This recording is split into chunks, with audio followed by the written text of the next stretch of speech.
Happy Saturday, everybody. I've got a 562 on my bench. This comes from a subscriber. I don't normally do outside work, but at the time when he called me, it was right before I had that summer cold thing that lasted for a week or two. So anyway, I just took it out of the box.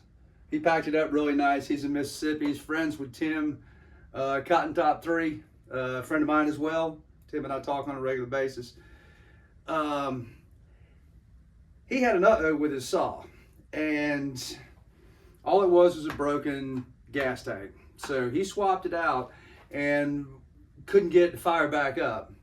Moreover, when he went to go hit the primer bulb, it wouldn't fill the primer bulb up.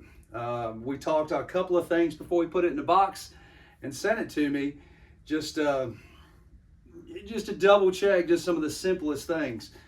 And everything seemed to be okay. And well, let's just take a look at this. This is a nice treat for me. This saw is all but brand hammer new. And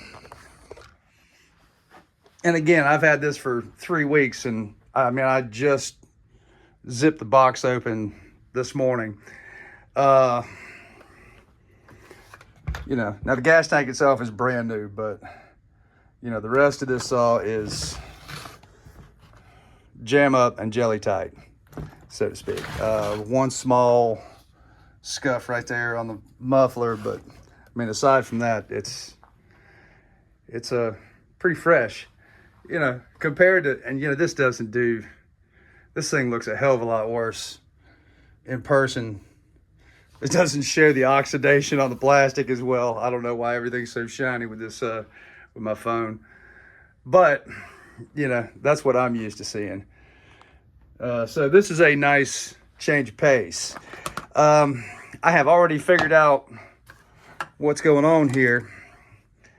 And here, let me put you in the tripod. Okay, you should be able to hear this. I have had this apart, and I've just kind of gently buttoned everything back up so I can kind of show you the process of going through this. Just never seems to get anywhere. It's always chirping. It'll chirp when it's empty. And once the bulb itself, because here, if I disconnect the hoses from it, and when I unhook that, this is the return line right here that goes back to the tank. So here's how your carburetor or a purge bulb will work. So up here on the top of the carburetor, your diaphragm's underneath here. So this small short side right here is suction. So you can bench test this without anything fancy. So I can push this in, cover that, and that should hold. There's my suction. And then if I put my finger over this side and push on it,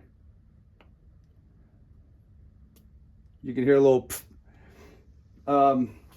If you want to get fancy with it, we can hook up a little piece of fuel line to your purge bulb.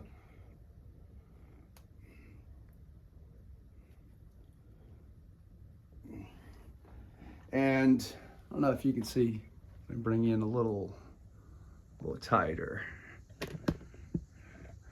So as I pump the primer bulb, see I'm going up in pressure right there, doing just fine. We flip it around the other side, check for vacuum, pump it. You're not gonna get a ton of vacuum, but I'm definitely making some forward progress with it, and it does pull. So I know that's not my issue. So I'm thinking, okay, where else might it be getting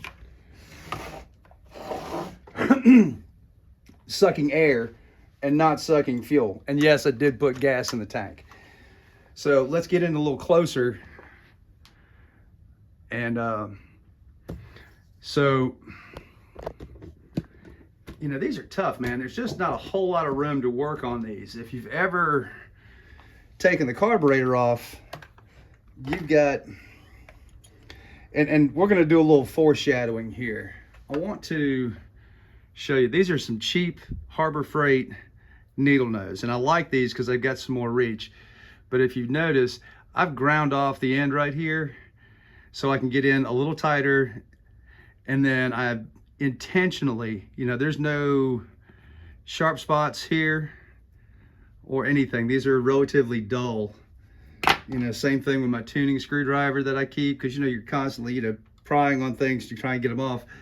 If you'll look at the tip of that, it's relatively worn, and I try and keep it like that. If it ever gets any burrs on it, I always make sure on the steels, when I'm putting the wiring harness back in the channels where it needs to go, I always double check to make sure that there's no sharp burrs or anything. I don't want to poke the insulation on the wires.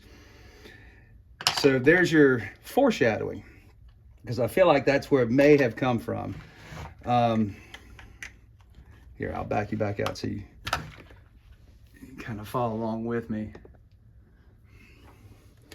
You know, I don't think there's any good way to do this quick, fast, in a hurry, but I will try and be as quick as I can. On these Husky carburetors, there is a tab down here that helps lock this carburetor into place. And then we're going to take loose the fuel line, and I've already got the throttle cable loose. I took that off earlier. We could do a couple of different things, but what I want to do is just make sure, I already tested to make sure that this line, if I blocked off my fuel incoming line, I pressurized this to make sure there's no holes in this. And then I started pressurizing the fuel line, which I thought was going to be after, you know, this shouldn't have mattered. This is just a dump back in. So in a nutshell, here's how this works. Your sucking your purge bulb is pulling fuel. It's creating a vacuum on the top of the carburetor, and it's pulling fuel from the tank. And as it passes through the body of the saw, or excuse me, through the body of the carburetor, then it's pushed back through this return line and dumped back into the tank. As long as your carburetor is working properly and you don't have any leaks in the system, you can push the purge bulb 100 times and you'll never flood the saw. It's just, you know, there's a check valve to make sure you've got fuel just going in one direction through the carburetor, so it just keeps pulling it through. And it's possible to have a problem with the carburetor, but let me pause right here and then I'll get set up and show you what we found. Okay, now I'm going to check for a leak, because it's possible, because I know this has been apart and put back together, that I need to check at least why I'm not pulling fuel out of the tank. I haven't got to the point where I'm going to check inside the tank to see if there's a crack in the fuel line in there. This is a brand new gas tank, so I've got my Mighty Vac pressure vacuum tester hooked up to the incoming fuel line to the carburetor, and this is my return line. So this is just an open, like if I leave this like that, you know, if I try and pressurize the tank, air will just come out of this. So get that blocked off. And then, and I can hear some hissing. And I came in here with some soapy water. And with that bent, let me see if I can't take you out of this just a little bit. You're obstructed just a touch. I don't know if you can hear the hissing, but I'm not blowing bubbles anymore. Here, let me put some fresh soap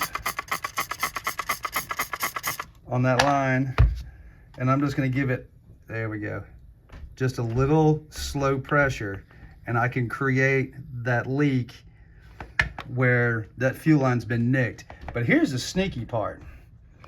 So if I pump this up, you know, if I really try and put some real pressure on this, I'm not building pressure, and you can hear it hissing. But it won't make bubbles when it's that high. It's shooting out of there so fast, it's not making bubbles. So what I ended up doing was just putting a big pool of soapy water right there, and then just confirm that when I stuck this in a pool of soapy water. That doesn't want to leak.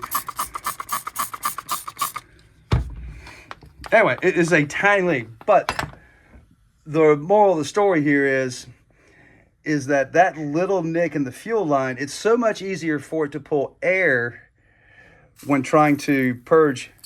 Oh, excellent. If you don't spill a little bit of gasoline working on small engines every once in a while, you're lying. So yeah, this popped out. Where was I? Here, let me collect myself, and we're going to talk about some other diagnostic stuff that goes along this same route. I had a discussion with another mechanic on an unrelated topic. I had a saw that was running kind of funky. I mean, it gave every symptom that it had an air leak, and said it already pressure and vacuum tested it. And I've run into this, and I've showed this on a couple of videos. I think it was like maybe with a 201 TC, where I did a pressure and vacuum test, and it would sit there and hold pressure and hold vacuum.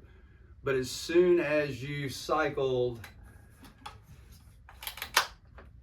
the crankshaft, it would wiggle just a little bit. The bearings had enough play, and it was just starting. When your bearings don't hold your crankshaft nice and tight, those seals get a little bit of wobble in them, and it wears that rubber seal that's keeping your crankcase nice and tight, so you're getting the proper amount of fuel and air via the carburetor without any outside influences to make the saw run wonky. So I said, hey, try this. So hook it back up for a pressure and vacuum test, cycle it over a few times. If that doesn't do it, you know, you want to force it. So sometimes you can take the crankshaft and rock it back and forth, side to side, and you can make it fail. Where this didn't necessarily fail, I could actually, you know, build up several pounds of pressure in the fuel tank, but until I manipulated the fuel line in a certain way, would it start leaking. And I guess in that same natural state, that it just wouldn't pick up fuel out of the tank. So a new fuel line, and we should be good to go. We'll run it through the rest of the test. When I get a new fuel line in, we'll hook it up and see if there's any firmware updates for it, and we'll go from there. I appreciate you guys staying with me. If you found this entertaining, leave me a like, subscribe if you haven't. Thank you. You know, there's always just one more thing with me. So I don't have enough right now to put an order together. You got to make a minimum to order. So I'm on Husky's dealer site, and I'll order this stuff through work. So you'll notice here, there's two different, I'm gonna try and get you in there. Hopefully it doesn't get too blurry, but this one's shaded and this one seems to be a little darker. They both have part numbers on them. And so this one up here has a longer end that has to actually go around and stick into the carburetor. That was an early design where instead of the fuel line, let me back you out so you can see just a little bit better. So you know you have a newer design where there's no mount right here for the fuel line to go into. You notice how that's super short? It's only sticking up from the plastic by like, I don't know, 1.5 inches at the most. So that early version did actually come up through the bottom housing of the air box there, and it would have to circle around and then plug into a bracket for the carburetor, where this one actually just comes up. There's the grommet that holds it in place in the base of the air box, and that's the shorter shaft. So when I go to eBay and this tells me this is a 562 hose, but I also see that this is the longer version for the earlier saws. I believe the brake on manufacturer is like 2016. So you would have to, yeah, 2016 and newer. So, you know, you can take that for what it's worth. You know, There's what MSRP is supposed to be, is $12.99. And look, you know, eBay charges some fees, that's for sure. But, you know, 20 bucks it is. Or I can wait another week or so until I can put an order together. But just bear that in mind when if you ever need to replace your fuel line on your 562.